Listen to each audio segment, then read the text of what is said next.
Next, I'm going to turn this over to Sheila Lehman to talk about Polk Alternative Education Center. President Meisterling, Dr. Benson, members of the board, I'm very pleased tonight to be able to share with you an update of the activities and the programming at Polk Alternative Education Center. Joining me tonight for this presentation will be Deb Scott, the building administrator for Polk. And I will make a few comments first about the activities of our community partners, and then Deb's going to comment on the specialized programming at Polk. But we also have some invited guests in the audience tonight with our community partners. We have John Tersey from the Boys and Girls Club here with us. We have Mike Hines from Tanager and Brian Stutzman from the Young Parents Network. So at the end of our presentation, they are also here to answer some questions that you may have. Okay. Let me start with activities of the Boys and Girls Club. They draw a lot of students, a lot of children come to their programming. Before school, there's around 30 to 50 students, and after school, there's a whopping 100 to 130 students that attend. The boys and all these students are transported to and from school. The Boys and Girls Club transports to 4 of our elementary buildings, Johnson, Erskine, Garfield, and Arthur, and also to 2 of our middle schools, Franklin and McKinley. And then the district provides the transportation for the students who would like to attend at Taylor. And currently we have about 13 students that take advantage of the district transportation. One of the exciting features of our partnership with the Boys and Girls Club are all the meals that are provided. We have a special arrangement with our own district food service operations, and they provide the meals there. And there's approximately 85 to 100 meals served every evening, and then on non-school days, about that many lunches are also served. So they are a very busy partner with us. Another partner is the Young Parents Network. We see them on every Thursday night, just about every Thursday night. Their attendance is around 80 to 100. Whoops. I lost my PowerPoint, Justin. Their attendance is around 80 to 100 students, and that includes both the parents and the children. And again, we have a nice partnership with our district food service to provide the meals there. And I believe we're providing about 80 to 100 meals on that particular night. And then our third partner is Tanager Place, and we're very happy to have them as well. They use Polk as a satellite location for some of the services they provide, some of our supervised family visits, and also for some individual and family therapy sessions. One of the biggest draws of that, of course, is the convenience factor, that these individuals and families don't need to travel so far to get the services that the Tanager Place will offer for them. So this is just a very quick look at some of the data about the partnerships that we have with our community partners. I'm going to turn it over to Deb Scott here, but before I do that, I just wanted to make a few comments on the many hats that Deb wears. Deb, of course, is responsible for the programming at Polk, and of course for managing the Polk building, but not all of our specialized programs are at Polk. Deb is also responsible for the site classrooms at Harrison, the programming at Taft-Alt, and all of the school programming at Tanager. And on top of all of that, if that wasn't enough, she is our first point of contact, or the liaison, to our community partners that are here tonight. So clearly, she's a vital member of our team and has more to share with you. Good afternoon. I'm going to go through and share with you a review of the programs that were moved to Polk and why this opening Polk as an alternative education center really did enhance the stability, flexibility, and efficiency of serving our students assigned to off-site programming. Many of you know that on Collins Road we have the alternative education classrooms. They are now at Polk, and they serve grades 9 through 12. Students are there for IEP purposes, and they are placed there by the IEP team. We are looking at this time to add therapeutic services to those classrooms as well. The next one is the secondary interim alternative placement, which we currently refer to as SIAP. Those are students in 6th through the 12th grades who are with us due to long-term suspensions or expulsions. The temporary alternative placement, or TAP program, is also at Polk, and those are for students kindergarten through 12th grade who are on short-term suspensions. Our day treatment program is referred to as the Children's Integrated Therapeutic Education Program. It serves students 6th through 12th grade, and again, it is an IEP placement program. The 3 community partners, as we've mentioned, are Tanager Place, Boys and Girls Club, Young Parents Network, and another community partner that we sometimes leave out of presentations and probably shouldn't is our contracted services through St. Luke's or the Unity Point Health Services. And those contracted services are youth counselors who are part of our site program every day.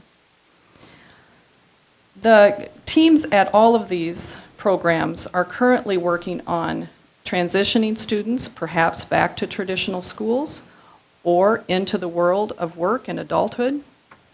Our school improvement goals are by program, and we are looking this year at common social skills themes and how to educate students in the best way possible for those needs.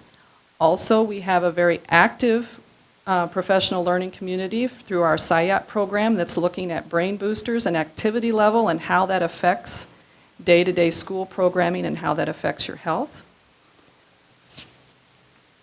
One of the things I mentioned was stability. Having students together at Polk's helps us bring the stability that they need by busing them all to one location, having people in a school as opposed to office buildings. It is amazing the comments that were made right off the bat by parents and students. They feel a part of the community of our school now. The AEC and site, you can see there, serves approximately 50 students, and that is just ever increasing and not decreasing. The numbers you have in front of you as well for TAP, which have been mentioned before the board, and the SIAP program. We are able to offer district curriculum in all of these programs, and we have a full continuum of options for those students who may be more academically challenged as well. So we can bring that all together at Polk. Efficiency for the district include technology. For the first time, we can have Promethean boards in all of our classrooms, a computer lab that is on site. We have recreation on site. There was a time that we went to the Y, and that was a great idea, but it is wonderful to have a gym. It is wonderful to have a hard surface playground, to have soft surface also at Polk. This is vital, I think, too, in the programming for YPN, Tanager Place, and Boys and Girls Club. We have a kitchen on site, and we thank you for that. Every day, we serve 40 to 50 lunches and 20 to 25 breakfasts every day. We have student transportation now centralized. We also have bus routes from our community school buses that run. We have about 3 routes that happen to be centralized at Polk. There are also many routes that are coming and going from Polk every day. So we are somewhat of a hub of transportation. Flexibility. Because the board chose to open Polk as an off-site, I believe it also serves all of our off-sites better. We have myself as an administrator there, and we have support services through AEA that are housed at Polk. We can have conversations about how to serve the other off-site programs in a more efficient way. We can move staff around to get where our student needs are, and we can move curriculum around very quickly and share those resources. That just summarizes a little bit for you, gives you a little picture of what we do every day and why it was so important that we're all together. Questions? Before we entertain questions, could I make one other comment? There is kind of almost a silent partner, I guess. I'm looking at John. The Daybreak Rotary, I believe, is still very, very active in the activities of the students in the Boys and Girls Club, and maybe John could even comment further on that. But I didn't want to leave the presentation without mentioning all that they still do. I would actually like to I would hear too. I was from just gonna the say. three of them Yep. if you had comments. Would you each like to just share your comments and your experience since you've been at Polk for a year now? Yeah, I just say thank you guys. It's been a blessing. We've settled in there for a year now, and I can't tell you what a optimized situation it is for us. As Deb mentioned, we use it every Thursday, and it's the teachers have been wonderful. Deb has done a great job helping organize all of us. So we couldn't ask for a better location. Honestly, it's worked out great. So thank you. Hope to be there another 10 years. Does anyone have any comments for Brian, Young Parents Network, or any questions? Thank you, Brian. Thank you.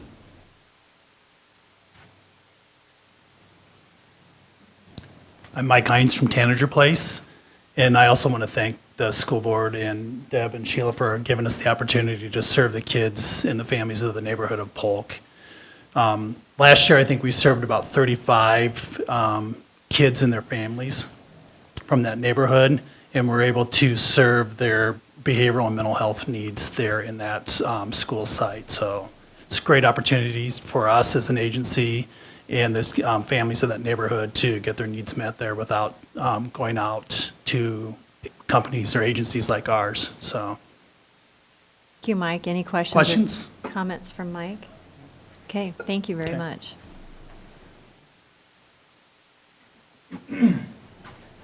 Hi, I'm John Tersey, 314 40th Street Northeast, Cedar Rapids, Iowa. Rule breakers.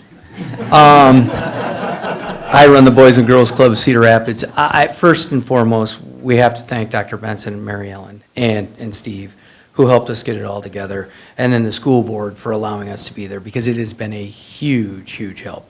I mean, I can tell you from at least Brian and I's perspective, being flooded out and not having a home for many years, this was a blessing in disguise. I mean, it was the greatest thing that could have happened to us. I know it was a tough decision for all of you, but in the end, I think one of the things we really want to do is help the school district with Polk and that neighborhood and bring back some community. So for all of you having the foresight to think, okay, you know, how can we make this the best situation possible? We can't thank you enough. And then these two young ladies have been awesome. I can tell you our staff worked tirelessly with Deb, and so the opportunity that's been presented at Polk is outstanding. We're very fortunate. We were there before, and then we were able to expand our services. And the great thing is through the Child and Adult Food Care Program, we've been able to serve kids. Not only, we've been doing it for a while, folks, for lunch, but one of the big things that came out of some of our discussions was these people wanted to have a dinner for their kids. And so by working and you leaving that food service program at Polk this year, we're going to serve about 100 to 130 dinners a night, depending on the day and time. And so we can't thank you enough for what what you've allowed us all to do there. So without taking a lot, what questions do you have that we could answer? Yes. John, do you have your own space then at Polk? Do you really have a home now that's a space that's allocated just to the Boys and Girls Club? Yes, we're very fortunate. We have 4 rooms, right, Deb? And I'll tell you what, one of the things was, in doing this partnership, we wanted to try and give something back to the school district as well. And one of the things we made offered, and I don't know if they've taken advantage of it, but we have a game room, and part of it was, you know, on those bad days when the weather's bad, if the kids don't want to go in the gym, why don't they just go in the game room and have fun with the game room? And I think they have taken advantage a few times, but yeah, yes, they have. We have 4 rooms. It's awesome. And I know that Brian uses a lot more of the rooms than we do, but with the 4 rooms we have, plus the gym, the cafeteria, the library, the upstairs, it's just absolutely, it's wonderful. Just want to make a comment, John, on your program, not only the thank you for the kids that you serve directly, but I also know as part of your program, the leadership opportunities that you provide for some of your older students coming, working with the younger students, and how it really gives them some stability and some long-term objectives and goals. And you've had several that have gone on to be very successful as a result. Recently, Jeffrey Chambers, who was our Youth of the Year last year and was a Cedar Rapids, Washington graduate, I can just tell you, 2 years ago he was going to be a teacher, and I was so proud that he wanted to be a teacher. I'm a former teacher as well. My wife teaches at Marion Independent High School, and so it was real important to me. But he started to get to know some things and really like math, and all of a sudden he wants to be an engineer. And this last year, Rue Patel and General Mills hooked him up with an internship, a paid internship. So going into Iowa State University, he's already ahead of the curve. I mean, he's understood and learned some things that he couldn't have done. And that's just a few of the kids that we've done. But I do appreciate Gary. I know Gary very well, and we've been very, very fortunate. A lot of our older kids actually transition over to our junior staff development program. And it's not just for Boys and Girls Club, it's to try and find other places. So, yeah, it's been a wonderful partnership. How late is Polk open? How late do you stay open during the week? Well, it's 7 o'clock. 9 o'clock for White Down. Yeah, and I will Okay. tell you, that was important because in trying to feed a meal, one of the things we want to do is, some of the times parents they want to get home at 5:30, that's when they're leaving, but in order for us to provide that meal, stay open a little bit later, it's been so much better. I mean, even for our kids, they enjoy being there, and we still have. I mean, I know I've seen Deb there a few nights that late at night. We still have 50 kids some nights, and that's a lot of kids to have out till 7 o'clock at night. So, Nancy, we're there till 7 o'clock. We even on early outs, we stay open that late, and then during the summer, we're there from 8:30 to 5:30. So it's a full day during the summer. Ann? Yeah, is there any, or it seems like early on there was maybe some concern about having high schoolers and kindergartners all in the same building.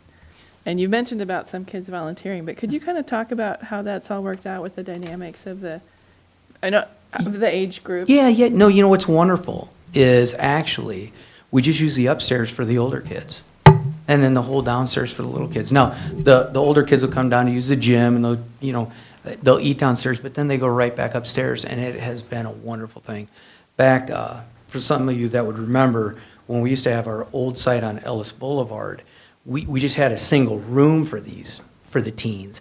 And it was okay, but when you got the whole upstairs, really there's no crossing over. And it's always a concern. You don't want the little kids mixing with the older kids. And so we've been able to separate them out pretty good.